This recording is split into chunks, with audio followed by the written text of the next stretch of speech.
शिक्षा में आज हम जैविक विविधता यानी बायोडायवर्सिटी के बारे में जानेंगे कि क्या है।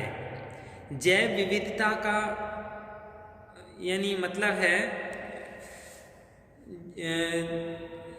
एक समूहवाची शब्द है जिसमें पृथ्वी के सभी प्रकार के सजीव, प्राणी, पशु और सूक्ष्म जीव सभी क्या इसमें समाहित हैं।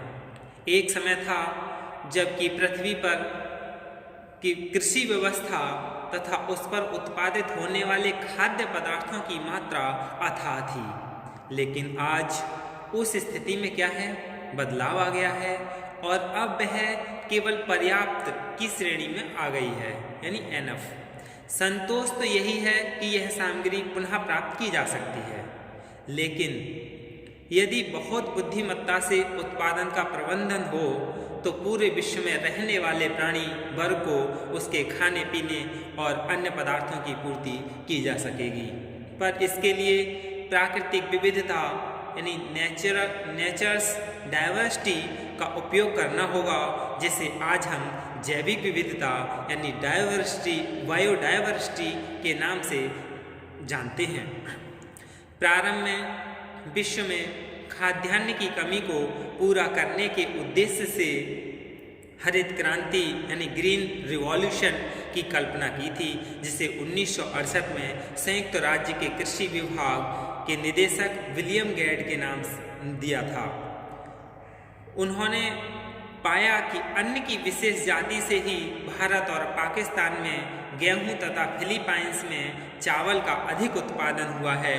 बाद में भारत में 5 मुख्य खाद्यान्न यानी व्हीट गेहूं, राइस यानी चावल, मेज यानी मक्का, बाजरा यानी पीयल मिलेट और ज्वार यानी sorghum पर शोध कर अधिक उत्पादन वाली किस्म तैयार की।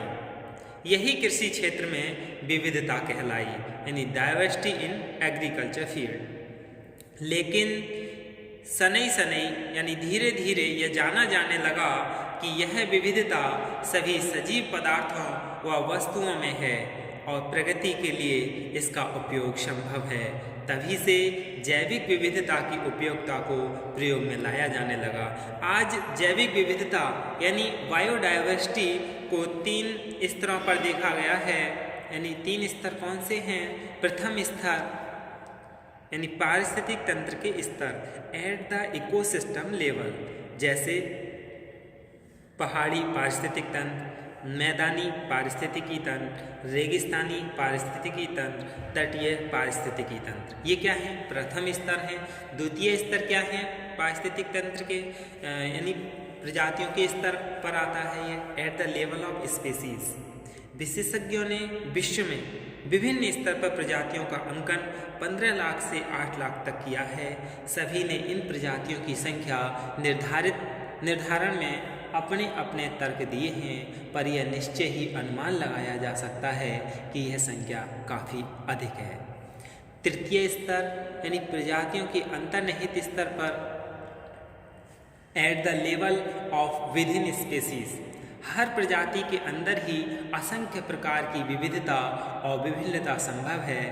उदाहरण के लिए जैसे हम जान लें, फिलीपाइंस के राइस रिसर्च इंस्टीट्यूट में 90,000 चावल के दानों का संरक्षण किया गया है जो अलग अलग प्रकार का उत्पादन देते हैं, यानी 90,000 चावल के ही प्रजाति हैं। इस तरह अब जैविक विविधता में सभी प्राणी मात्र, वनस्पति व पौधे, बैक्टीरिया व सूक्ष्म जीव, समस्त प्रजातियां, सभी पारिस्थितिकी तंत्र सम्मिलित हैं। इन सब के अंतर्मिलन तथा अंतरक्रिया से ही पृथ्वी की समस्त आवश्यकताओं की पूर्ति होती है। इसी आधार पर जैविक विविधता यानी जो बायोडायवर्सिटी है, इसके बारे में हम परिभाषा है उन्हें जान। जैविक विविधता से आशय उस परिवर्तन से है जो आबादी, प्रजातियां, समुदाय और पारिस्थितिक तंत्र में मिलता है। Biodiversity is a term referring to the variations found among population, gene pools, species, communities and ecosystems. आबादी यानी पॉपुलेशन क्या है? एक स्थान पर एक ही प्रजाति के लोगों का समूह। और प्रजाति स्पेसीज यानी भिन्न भिन्न प्रकार के प्राणी वर्ग या वनस्पतियाँ। समुदाय का मतलब है एक स्थान पर कई प्रकार की आबादियों का समूह। पारिस्थितिक तंत्र यानी इकोसिस्टम पूरे समुदाय तथा निर्जीव वस्तुओं के साथ एक कार्यरत तंत्र। यूनेप जो है यानी इन्वायरमेंटल एजुकेशन न्यूज़लेटर ने भी जैव विविधता को परिभाषित किया है। उन्होंने क्या किया है कि जैविक विविधता एक समूहवाची शब्द है जिसमें पृथ्वी के सभी प्रकार के सजीव प्राणी, पशु और सूक्ष्म जीव जंतु समाहित हैं। इसमें प्रजातियों के अंदर, प्रजातियों के बीच तथा पारितंत्र की विविधताएं सम्मिलित हैं। पर्यावरण एवं विकास यानी इन्वायरमेंटल एंड डेवलपमेंट में रियो डी जेनेरो में 1992 में आयोजित संयुक्त राष्ट्र सम्मेलन में महासम्मेलन हुआ था। संयुक्त राष्ट्र में जीव विविधता को और स्पष्ट रूप से प्रस्तुत किया गया है। यानी biological diversity means the variability among living organism from all sources including inter alia, terrestrial, marine and other aquatic ecosystems and the ecological complexes of which they are part. This includes diversity within species, between species and of ecosystem.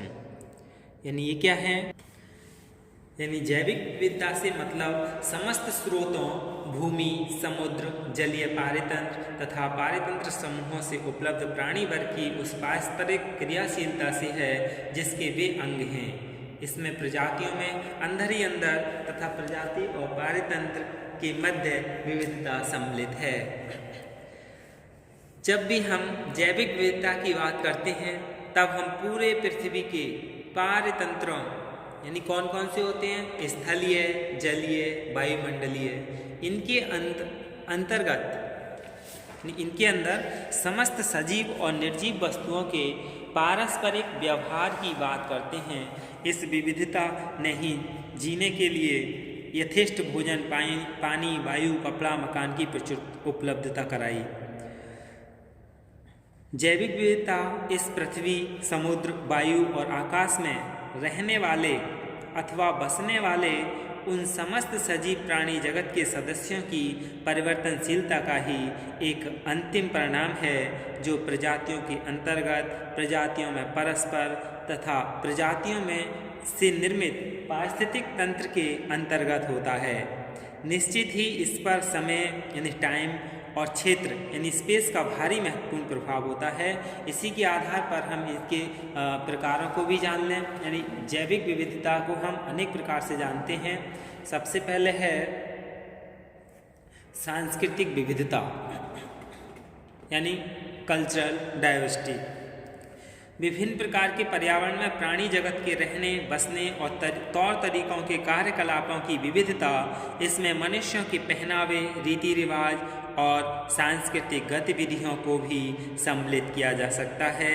The diversity of human perceptions of the environment and natural resources management practices give rise the cultural diversity. फिर है आनुवांशिक विविधता यानी genetic diversity. इसमें क्या है, किसी भी प्रजाति का निर्माण जिन मूल तत्वों यानी जीन्स से हुआ है, यदि उनमें कोई परिवर्तन होता है तो निश्चय ही प्रजातियों में भी वही परिवर्तन दृष्टिकोण होने लगते हैं। समय व परिस्थितियों के अनुसार इन जीन्स के परिवर्तन को आनुवांशिक विविधता का नाम दिया।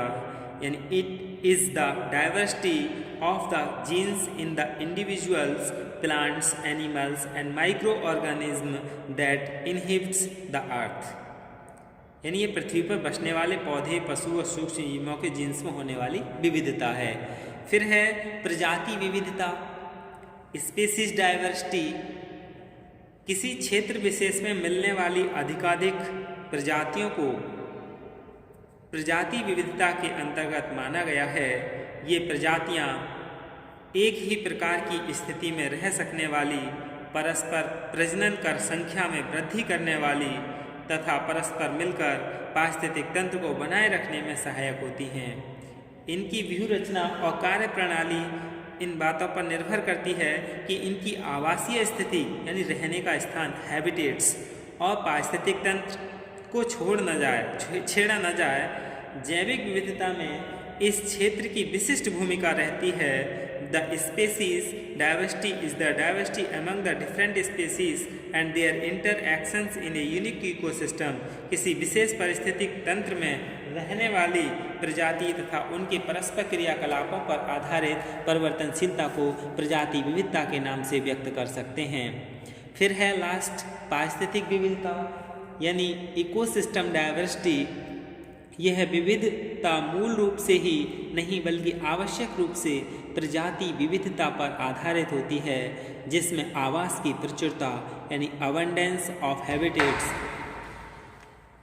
जैविक भागीदारी यानी बायोटिक कम्युनिटी और पृथ्वी पर की पारिस्थितिक गतिविधियाँ यानी इकोलॉजिकल प्रोसेस सभी मुख्य रूप से सम्मिलित होते हैं। अलग अलग स्थान विशेष की जैविक विविधता अलग अलग तथा स्वतंत्र रूप से व्यवस्थित होती है। जहाँ वृद्धि हेतु कुछ कारण विशेष होते हैं, वहीं इनके कम होने या नष्ट होने के भी भिन्न भिन्न प्रकार के कारण होते हैं। How do the different species behave in a particular ecosystems may well be distinguished as an ecological diversity और इकोसिस्टम डाइवर्सिटी। किसी पारिस्थितिक तंत्र विशेष में विभिन्न प्रजातियों के कार्यकलापों के परिणाम स्वरूप उत्पन्न स्थिति से पारिस्थितिक विविधता जानी जाती है। यानी सांस्कृतिक विविधता का निर्धारण वहाँ की आनुवंशिक विविधता और प्रजाति विविधता और पारिस्थितिकी विविधता पर आधारित होता है। अनेक सांस्कृतिक विविधताएं मिलकर वहाँ की जैविक विविधता को प्रभावित करती हैं। जैविक विविधता अन्य दवाइयाँ, कच्चा सामान और जीवन उपयोगी विविध वस्तुओं की सहजता से उपलब्ध कराती हैं, जो मनुष्य जीवन के लिए आवश्यक है। यही क्या है, जैविक विविधता है। इसके साथ ही यदि हमें यह भी पता चल जाए कि जैविक विविधता कई ऐसे कार्यकलापों में विशिष्ट योगदान करती है जिससे कि पारिस्थितिक तंत्र स्थिर यानी स्टेबल, क्रियाशील यानी फंक्शनल और प्राकृतिक यानी नेचुरल बन सके। और ये कब बनेगा, जब भोजन, पानी, औषधियों तथा उद्योगों के लिए कच्चा सामान मिले, पानी की स्वच्छता रहे, मिट्टी की पुनः संरचना, उसको उपजाऊपन का नियंत्रण और रखरखाव हो, जलीय क्षेत्रों की सुरक्षा की जाए, अधिक ताप का नियंत्रण हो, वायुमंडल का रखरखाव हो, तभी जैविक विविधता हमारे जीवन के हर क्षेत्र में नितांत उपयोगी होगी। यही क्या है, जैविक विविधता है। धन्यवाद।